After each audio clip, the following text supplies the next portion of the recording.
February 1945, Okinawa Prefecture, Japan. The transport ship groaned through cold Pacific waters, its hull cutting through waves that had carried soldiers, supplies, and the machinery of war for 3 years. Below deck, in a cramped compartment that smelled of salt, rust, and fear, 17 Japanese women sat in silence. They wore the tattered remains of their auxiliary unit uniforms, once crisp cotton now stained with coral dust, sweat, and the residue of battle. Their hands, calloused from months of labor in ammunition factories and field hospitals, clutched the fabric of their sleeves. Outside, American voices echoed through the steel corridors. The women understood none of the words, but they understood the language of conquest. They had been told what to expect. For months, the imperial propaganda machine had painted a portrait of their enemy so vivid, so monstrous, that it had become more real than reality itself. The Americans, they were told, were barbarians without honor, men who violated the sanctity of womanhood, who knew nothing of duty or restraint. Radio broadcasts had warned them.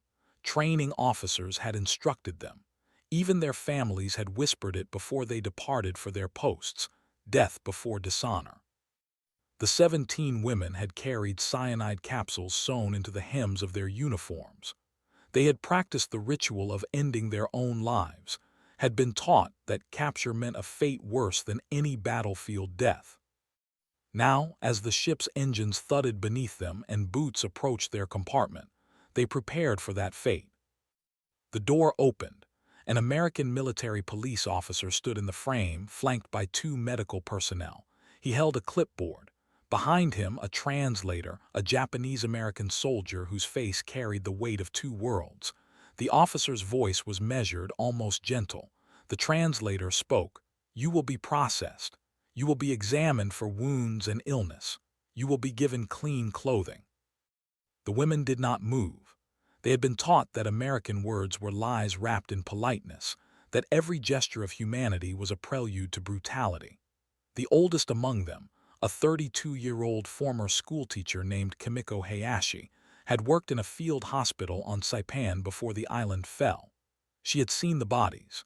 She had heard the stories whispered by survivors who had emerged from caves, stories that confirmed everything Tokyo had told them.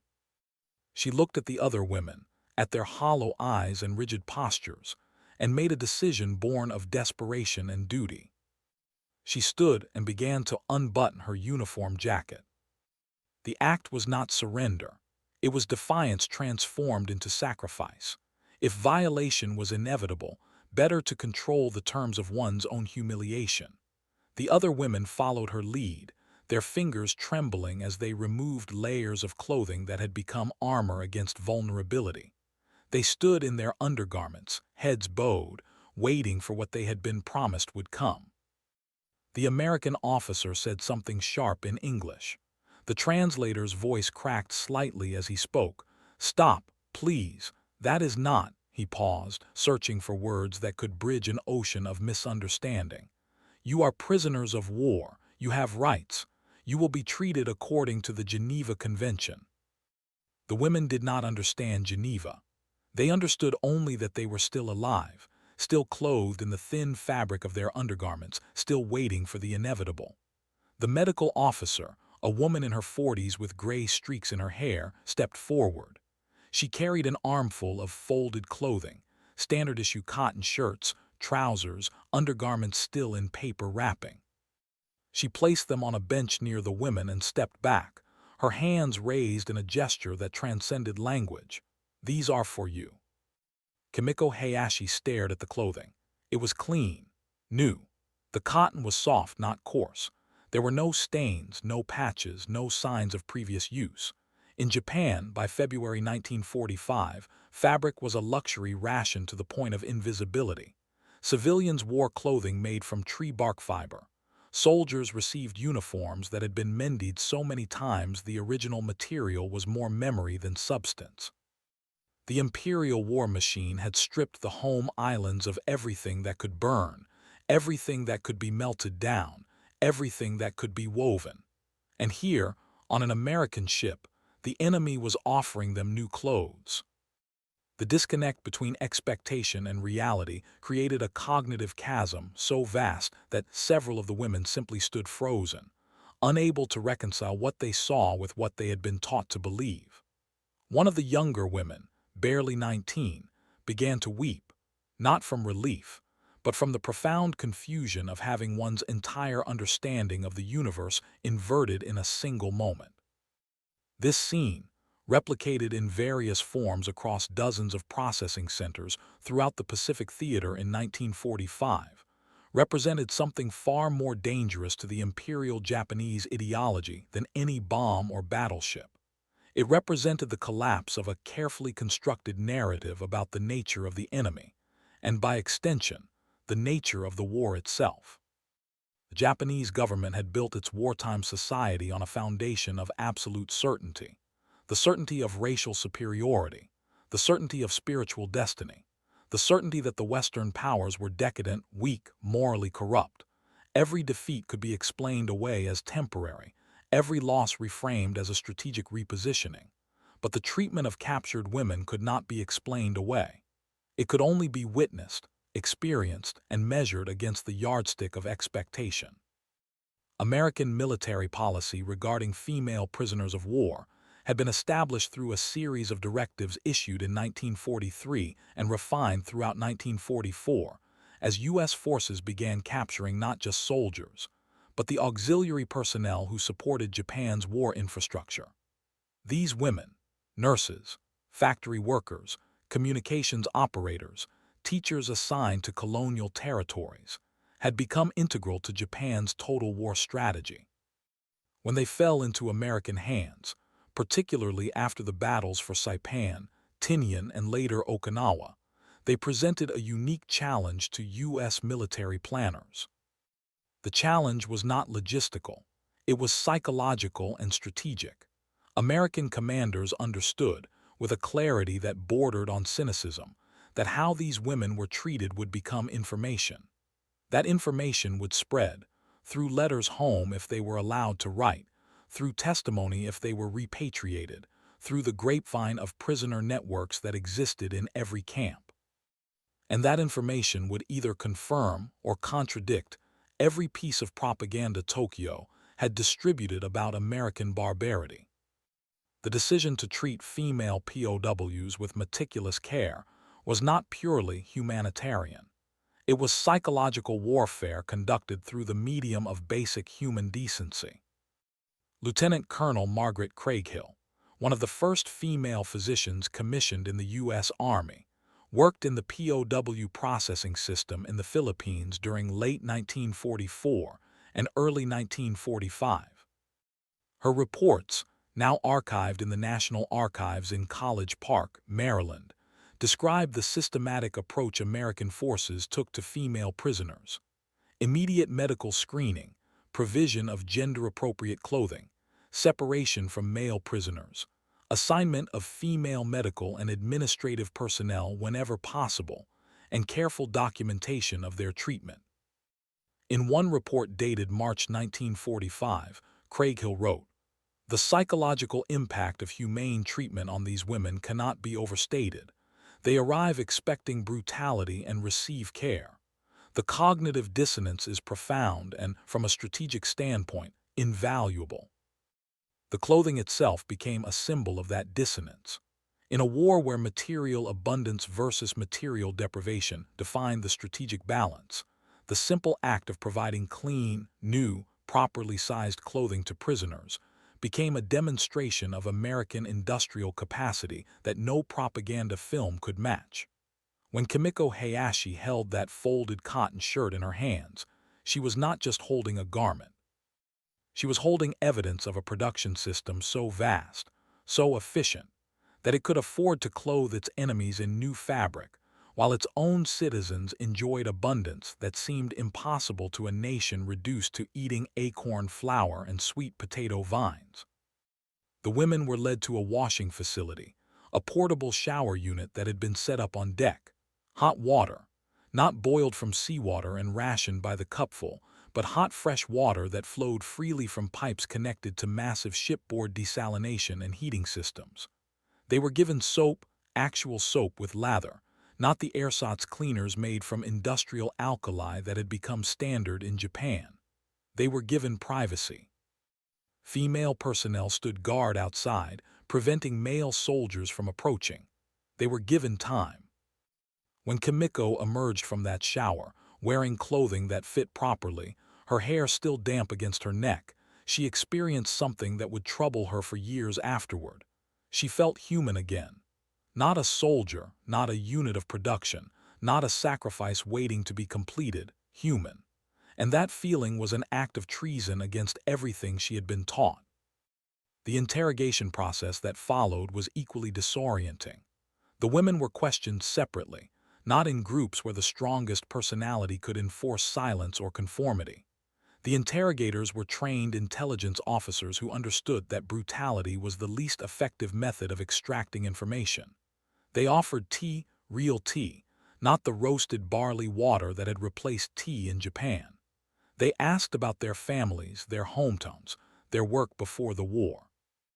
They asked about food shortages, about rationing, about what civilians were eating and wearing. They asked about morale, about what people believed would happen, about whether anyone spoke privately about doubts or fears. They asked, in other words, not for military secrets that these women would not possess, but for the information that would help American psychological operations understand the true state of Japanese society. And the women, slowly, carefully, began to answer, not because they were tortured or threatened, but because they were treated as human beings whose words had value.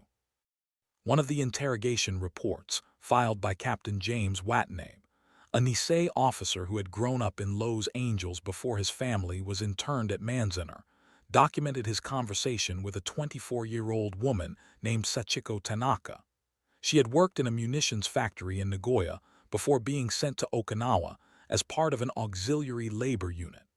Watanabe wrote, "Subject became emotional when describing food situation in home city. States that workers received 300 grams of rice per day, mixed with increasing amounts of substitute grains, barley, millet, eventually just sweet potato. Says her younger brother, age 13, was hospitalized for malnutrition-related illness in November 1944.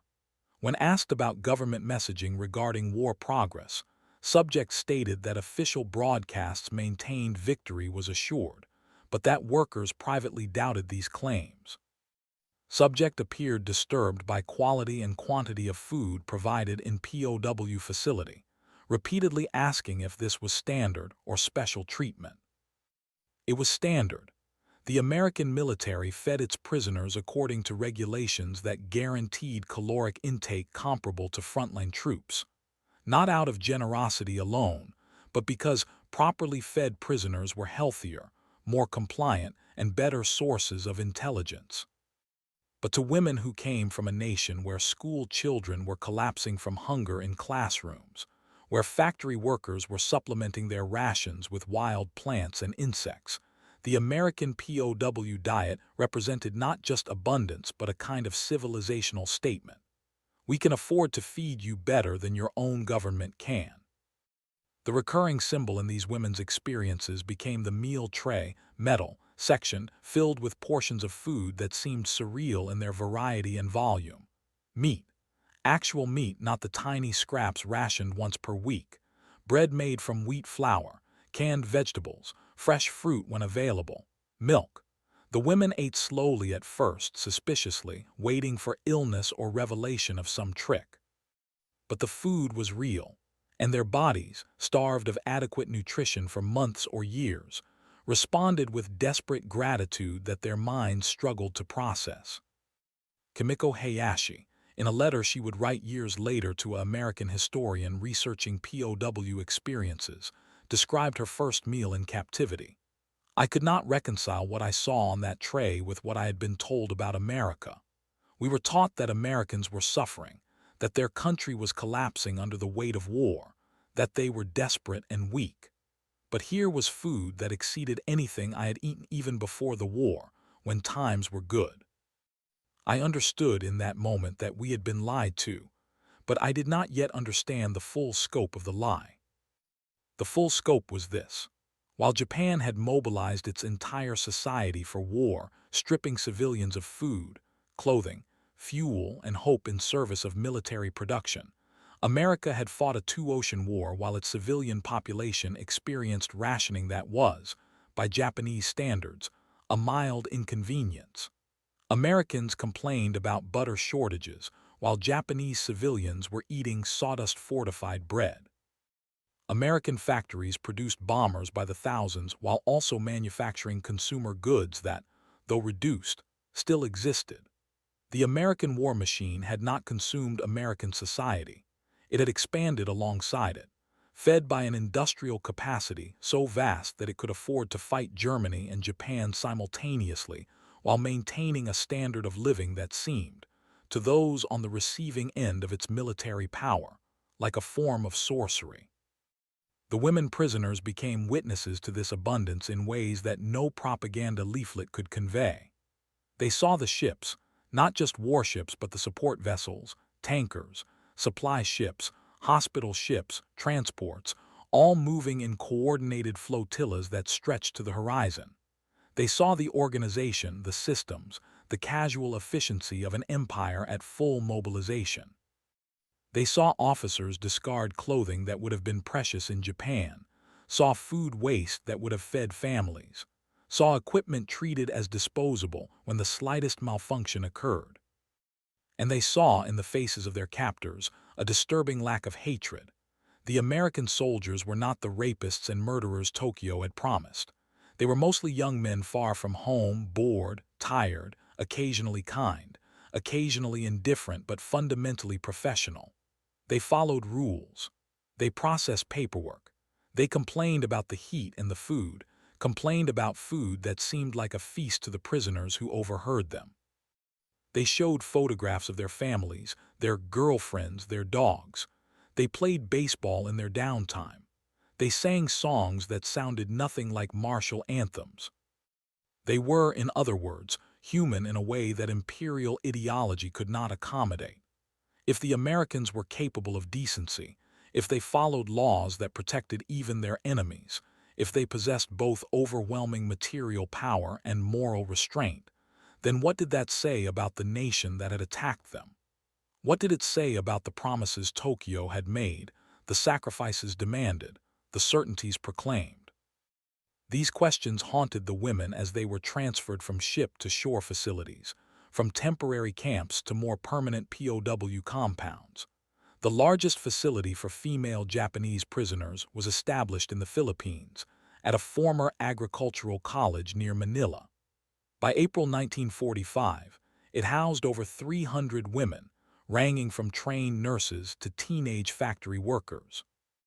The camp was administered by the U.S. Army with assistance from the Red Cross and was regularly inspected to ensure compliance with international standards. The women were organized into barracks, given work assignments that ranged from camp maintenance to clerical tasks, and allowed to maintain elements of their cultural practices. They held Buddhist services. They organized communal baths. They created small gardens where they grew vegetables that reminded them of home. They were not free, but they were alive, fed, clothed, and treated according to protocols that assumed their essential humanity. And they wrote letters, not propaganda confessions forced under duress, but letters to their families in Japan explaining that they were alive and unharmed. These letters, censored but not dictated, became weapons in themselves. When they reached Japan, many through neutral countries or after repatriation, they carried a message that contradicted years of government narrative. The writers described adequate food, medical care, respectful treatment. They described not being violated, not being tortured, not being executed as prisoners of a barbaric enemy. They described, in careful language that tried to avoid seeming disloyal, a reality that did not match the reality they had been promised. The imperial government tried to suppress these letters, to explain them away as coerced or false. But in a society where every neighborhood had someone with a daughter, a sister, a cousin serving with the auxiliary units, the letters spread through whispered conversations and secret readings. They became cracks in the edifice of certainty that total war required. Sachiko Tanaka, the young woman from Nagoya, was repatriated to Japan in October 1945, after the surrender. She returned to a city that had been largely destroyed by firebombing, to a family that had survived on the edge of starvation, to a nation in shock at its defeat. Her younger brother had survived his malnutrition, but bore the marks of it in his stunted growth and damaged teeth. Her mother wept when she saw her, not just from relief but from astonishment. Astonishment that her daughter had returned healthy, well-fed, unmarked by the horrors they had all imagined. Sachiko tried to explain what she had experienced, but found that her words sounded like betrayal. How could she tell her family, who had sacrificed everything for the war effort, that the enemy had fed her better than her own government? How could she describe the casual abundance of American power to people who had boiled leaves for sustenance? How could she reconcile her gratitude for humane treatment with her loyalty to her nation? She could not. So she, like many of the women who returned, remained largely silent about the specifics, speaking only in generalities about acceptable treatment and adequate conditions. But her silence was itself a form of testimony. It confirmed what could not be spoken, that the Americans had won not just the war of weapons, but the war of systems, the war of capacity, the war of ideologies about how power should be exercised, and what obligations victors owed to the defeated. The American treatment of Japanese female POWs was not universally perfect. There were incidents of disrespect, moments of prejudice, failures of the system to live up to its own standards. But these were exceptions that proved the rule. There was a system, there were standards, there were consequences for violations. This, perhaps more than any specific act of kindness, represented the fundamental difference between the American approach to war and the Japanese approach. America had industrialized not just production, but also morality, creating regulations and oversight mechanisms that attempted to systematize ethical behavior, even in the chaos of total war. Japan, by contrast, had industrialized sacrifice, creating a system that demanded absolute devotion, unquestioning obedience, and the erasure of individual needs in service of collective destiny. When these two systems collided, the women caught between them became living evidence of which approach could sustain itself and which would collapse under the weight of its own contradictions. By the time the war ended in August 1945, several thousand Japanese women had passed through American custody, some for weeks, some for months. Their experiences varied in detail but converged in essential truth. They had expected death or dishonor and received neither. They had been fed, clothed, and treated according to rules that valued their lives, even when those lives served no military purpose. They had witnessed abundance in the midst of war, organization in the midst of chaos, restraint in the midst of victory.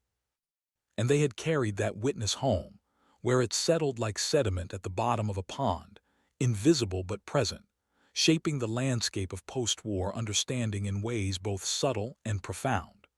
When American occupation forces arrived in Japan after the surrender, they encountered a population prepared for brutality, prepared by years of propaganda and the mirror of their own military's conduct in occupied territories. But the occupation, while imperfect and often culturally insensitive, did not deliver the expected horrors. Instead, it delivered food aid, medical support, and a reconstruction program that seemed to confirm the pattern the female POWs had already witnessed. American power exercised with restraint, victory tempered by principle. The women themselves rarely spoke publicly about their experiences. Japanese society in the post-war years had no space for narratives that complicated the story of collective suffering and national victimhood. But in private, in families, in whispered conversations among women who had shared the experience, the truth circulated. The truth about the clothing given freely, the food provided abundantly, the violence expected but not delivered. The truth about an enemy who had fought ruthlessly, but held themselves to standards even when no one was watching. Kimiko Hayashi, the schoolteacher who had been the first to prepare for violation, lived until 1998. In her later years, she gave several interviews to historians studying the Pacific War. In one, recorded in 1995 for the Okinawa Peace Memorial Museum, she said, "When I stood on that ship and removed my uniform, I believed I was already dead. I believed I knew exactly what would happen next. I had been taught my entire life that there were certain truths about the world, about honor, about enemies, about the natural order of civilizations. In the moment when that American nurse handed me clean clothing, all of those truths dissolved. It was not the defeat in battle that destroyed my faith in what I had been taught. It was that simple act of dignity. They clothed us when they could have humiliated us. They fed us when they could have starved us. They treated us as human when their humanity had been the quality we were taught they lacked. The war ended in August 1945, but for me, it ended in February on that ship, when I put on that shirt and understood that everything I had believed was either incomplete or untrue. The symbolic weight of those new clothes, those clean, properly sized, freely given garments, extended far beyond their practical function. They represented the inversion of expectation, the collapse of narrative, the intrusion of reality into the sealed system of ideology. In a war where both sides engaged in propaganda, where truth was a casualty as surely as any soldier, the treatment of these women became a form of truth-telling that could not be denied or reframed. Japan had told its people that Americans were monsters. America had proven, through action rather than words, that it was a nation capable of monstrous violence but also capable of systematic decency. That combination, overwhelming force married to ethical restraint, was perhaps more terrifying to the imperial ideology than pure barbarism would have been. Barbarism could be understood, could be opposed with righteousness and justified sacrifice. But an enemy who destroyed your military and then clothed your survivors, who invaded your territory and then fed your children, who possessed the power to annihilate and chose instead to reconstruct, such an enemy invalidated the entire framework within which the war had been conceived. The legacy of these experiences rippled outward through decades. When Japan rebuilt itself as a democracy, when it forged an alliance with its former enemy, when it became a prosperous partner in the American-led post-war order, the foundation for that transformation had been laid in part by women like Kimiko Hayashi and Sachiko Tanaka, women who had witnessed, in the most personal and immediate way, that the world was not what Tokyo had told them it was.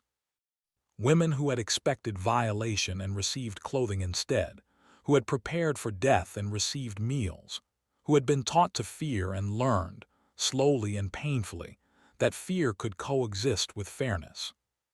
The meal tray and the cotton shirt became, in this sense, symbols more powerful than any flag or weapon. They represented not the absence of power but the discipline of power, not weakness but a different kind of strength, the strength to treat enemies as human even when every strategic calculation suggested that dehumanization would be easier. They represented, in the end, the idea that victory could be measured not just in territory conquered or enemies defeated, but in the gap between expectation and reality, between the behavior predicted by prejudice and the behavior chosen by principle. As the years passed, and the women who had lived through these experiences grew old and died, their testimony remained in archives and oral histories, in letters and interviews, in the memories passed down through families. They remained as evidence of a specific moment in history when the trajectory of war intersected with questions about what separates civilization from barbarism, about whether rules mean anything when no one can enforce them, about whether abundance breeds cruelty or creates the capacity for mercy. The answer, embodied in those 17 women on that transport ship in February 1945, was complex and uncomfortable for both sides to acknowledge. America had demonstrated that it could wage total war with industrial efficiency while maintaining protocols that valued human dignity. Japan had demonstrated that ideology, no matter how powerful, cannot survive sustained contact with reality. And between these two truths lay the space where history is actually made, not in the grand narratives of nations and causes, but in the small moments when a woman expecting horror receives a clean shirt instead, and must somehow reconcile that gift with everything she thought she knew about the world. The clothes given to Japanese female POWs were not kindness for kindness's sake. They were strategy, psychology, and propaganda disguised as decency. But they were also decency nonetheless, a proof that even in the machinery of war, even in the calculations of power, there existed a recognition that some lines should not be crossed, some standards should be maintained, and some human obligations transcended national boundaries and wartime necessity.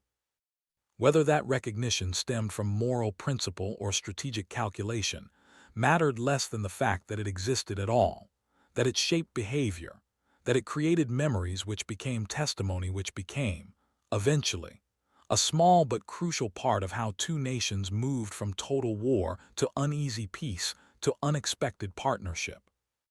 In the end, the story of these women is not a story of American virtue or Japanese victimization. It is a story about the collapse of certainty, about the power of reality to intrude on ideology, about what happens when human beings encounter each other not as abstractions, but as witnesses to each other's humanity. It is a story told not in speeches or treaties, but in the quiet testimony of women who stood in borrowed clothes on a ship in the Pacific and understood, perhaps for the first time, that the world was vastly more complicated than anyone had told them, more terrible, more generous, more human, and that knowing this would change everything, even if they could never fully explain how or why, even to themselves.